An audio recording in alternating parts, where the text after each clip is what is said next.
PT Eka Rahayu NIM 81114189. Nah, adapun saya di sini ingin menjelaskan terkait sedikit proposal skripsi saya untuk memenuhi ujian tengah semester mata kuliah metode penulisan dan penelitian hukum,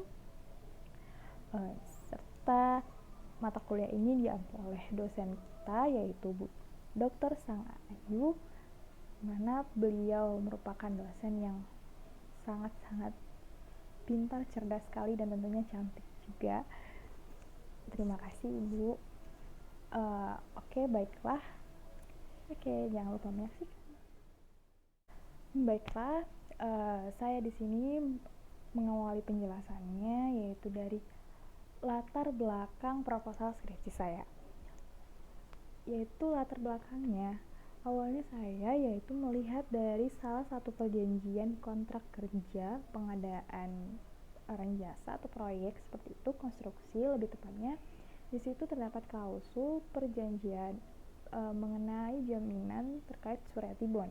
Disinilah saya mengkaji terkait surety bond ini, dan saya menemukan bahwa ada sedikit perbedaan di mana prinsip-prinsip asuransi yang pada umumnya yaitu ada perbedaan dengan surety bond ini. Maka saya pun terpacu dan tertarik dengan untuk melakukan penelitian tentang surety bond ini. Lebih tepatnya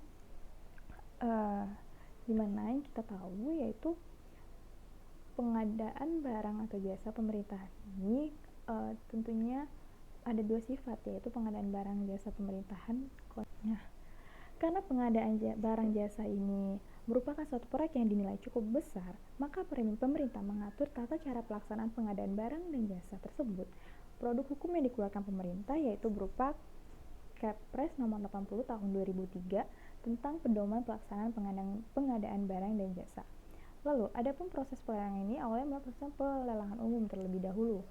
Maka yang dilakukan oleh penyedia jasa atau prinsipal ini, mereka mengikuti lelang dengan menyiapkan syarat-syarat administrasi, lalu memberikan surat jaminan penawaran yang diterbitkan oleh bank umum atau perusahaan asuransi yang lebih tepatnya memiliki program asuransi kerugian atau yang bisa disebut juga surety bond. Nah, mengapa surat jaminan ini diperlukan? Hal ini mengingat bahwa proyek-proyek tersebut memiliki kompleksitas yang cukup besar. Maka ini menjadi perhatian dari pihak pemerintah selaku pemilik proyek-proyek tersebut atau yang disebut juga oblige terhadap kinerja dari kontraktor yang atau disebut juga prinsipal atau penyedia jasa yang mengerjakan proyek-proyek tersebut. Apakah nanti bisa selesai atau tidak? Maka salah satu aspek yang penting wajib adanya jaminan.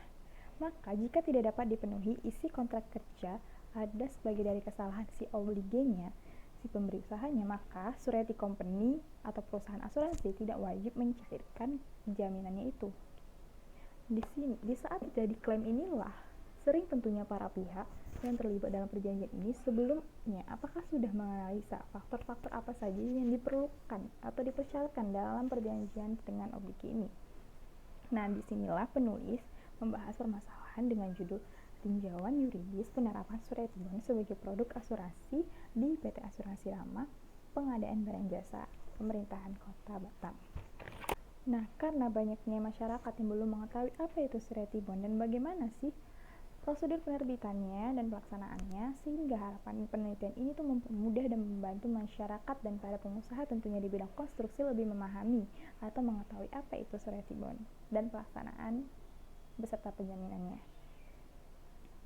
Nah, untuk mengkerucut lebih detail lagi mengenai apa sih penyebab dari saya melakukan penelitian ini, apa latar belakangnya, apa permasalahannya. Yang pertama yaitu melihat dari segi prinsip asuransi yang berbeda dari produk asuransi, surety bond. 2. Mengingat untuk para penyedia jasa atau prinsipal yang berskala kecil masih belum mengetahui bagaimana sistem penjaminan terkait surety bond dalam pelaksanaan pengadaan barang atau jasa pemerintah. 3. Melihat ada beberapa masalah terkait uang prestasi dari penyedia jasa atau prinsipal yang tidak bertanggung jawab kepada lembaga penjamin. Menjelaskan apa sih rumusan masalah dari penelitian saya, yaitu penelitian ini Rumusan masalahnya terdiri dari dua. Yang pertama, bagaimana prinsip-prinsip surety bond serta prosedur penerbitan surety bond di PT Asuransi Rama pada proyek pengadaan barang jasa pemerintahan Kota Batam. Dan yang kedua, bagaimana akibat hukum apabila terjadi uang prestasi dalam pelaksanaan surety bond di PT Asuransi Rama. Penelitian yang saya angkat ini adalah tipe penelitian yuridis empiris, di mana penelitian ini merujuk kepada teori-teori hukum atau aturan-aturan hukum terkait permasalahan yang diteliti, tidak hanya sekedar teori tetapi juga memperoleh pengetahuan empiris tentang hubungan dan pengaruh hukum terhadap masyarakat dengan jalan melakukan penelitian, terjun langsung ke lapangan untuk mengumpulkan data yang objektif. Lalu maka dari itulah pendekatan penelitian yang saya ambil yaitu pendekatan kualitatif.